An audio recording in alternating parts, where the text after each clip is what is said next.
अच्छा, ये मूल्यांक का मतलब क्या होता है? मूल्यांक और ये आपके नाम का नंबर, इससे कुछ फ़र्क पड़ता है?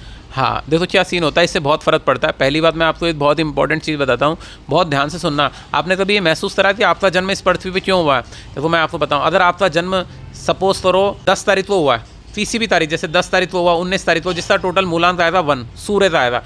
इसका मतलब परमात्मा ने आपको इस पृथ्वी पे 10 नंबर पे भेजा, तो इसका मतलब आपका सूर्य कमज़ोर है। आपने पिछले जन्मों में बहुत बेकार बेकार चीज़ें देखी हैं, आपको उसे ठीक करना पड़ेगा, आपको उसे सुधार कर अपना अगला जीवन लेना पड़ेगा। तो आपको अपने मूलांक पे मेहनत करनी पड़ेगी, आपको अपने सूर्य को ठीक करना पड़ेगा।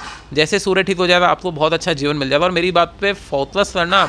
अगर आप सपोज 3 तारीख को पैदा हुए तो अपनी वाणी पे कंट्रोल करके रखना, गुस्से पे कंट्रोल करना। अगर आपने कंट्रोल कर लिया तो आपको बहुत अच्छा जीवन मिल सकता है। ये बहुत इंपॉर्टेंट और गहरी बात है, इस पर सोचना। अच्छा, एक एक नंबर आप सबके बता दो, जैसे बहुत सारे व्यूअर्स देख रहे होंगे। 3 नंबर का जैसे आपने बताया, जैसे मेरा 17 है। 1 से शुरुआत करते हैं अपन। चलो ठीक है। देखो अगर आपका टोटल मूलांक 1 आता है, जैसे 1 नंबर पे पैदा हुए, 10 नंबर पे, 19 नंबर पे, 28 नंबर पे, तो आपको परमात्मा ने पृथ्वी पर इसलिए भेजा है क्योंकि वो आपकी आइस पर नियंत्रण के लिए भेजा है कि आप अपने आंखों पर नियंत्रण प्राप्त करो। कोई गलत चीज़ मत देखो, किसी भी चीज़ पे कोई अश्लील फोटो या वीडियो आपकी आंखों के सामने नहीं आनी चाहिए। आंखों पर विजय प्राप्त करने के लिए आपको इस पृथ्वी पे भेजा है, ठीक है।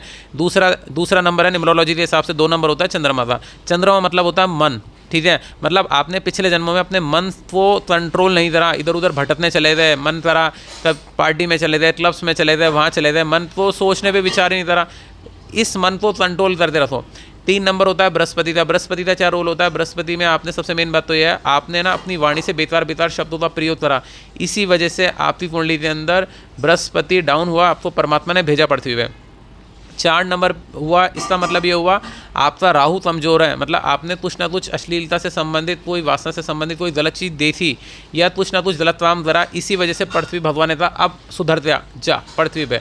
5 नंबर हुआ बुध। बुध मतलब आपने खूब सारी बुराइयां करी पिछले जन्मों में। अगर जितने 5 नंबर वाले मेरी बात सुन रहे हैं, प्लीज़ बुराई करना बंद कर देना लोगों की, ठीक है। 6 नंबर होता है शुक्र। आपको इसलिए भेजा था क्योंकि आपने महिलाओं की इज्जत नहीं करी, बच्चों की इज्जत नहीं करी, तो इस जन्म में वो इज्जत करो, ठीक है। 7 नंबर होता है केतु देव का। प्लीज़ 7 नंबर केतु देव भी चाहते हैं अपनी वाणी को मधुर रखो, सबसे मेन बात तो ये है, इसलिए आपको यहाँ भेजा गया। 8 नंबर होता है शनिदेव का। शनिदेव भी आप 8 नंबर पे इसलिए पैदा होते हो, कई बार आप बहुत गंदे शब्दों का प्रयोग करते हो अपनी वाणी से, तभी बार से नहीं, ज़्यादा बार। उस चीज़ को ठीक करने के लिए आपको इस पृथ्वी पे भेजा गया। 9 नंबर होता है मंगल का। मंगल भी एक पवित्रता का सीन होता है। आपने पवित्रता का जीवन नहीं जिया, थोड़ा सा मन को भटकाया, तो आपका मंगल थोड़ा खराब हो गया। तो बस ये सीन है। मतलब ये नाम के नंबर का ही फ़र्क पड़ता है? जैसे मेरा नाम निशांत है और वो 7 नंबर बन रहे हैं नाम से, तो उसका भी कोई फ़र्क पड़ता है? देखो इन सबका इफेक्ट तो बहुत पड़ता है, लेकिन सबसे ज़्यादा इंपॉर्टेंट इन 9 ग्रहों का पड़ता है। अगर आपने इन 9 ग्रहों को ठीक कर लिया तो ये तो छोटी छोटी चीज़ें हैं, ये तो अपने आप ठीक हो जाती है। सबसे इंपॉर्टेंट बात तो यह है, आपको अपने ग्रहों को ठीक करना पड़ेगा, फिर सारा सिस्टम आपका ठीक होगा।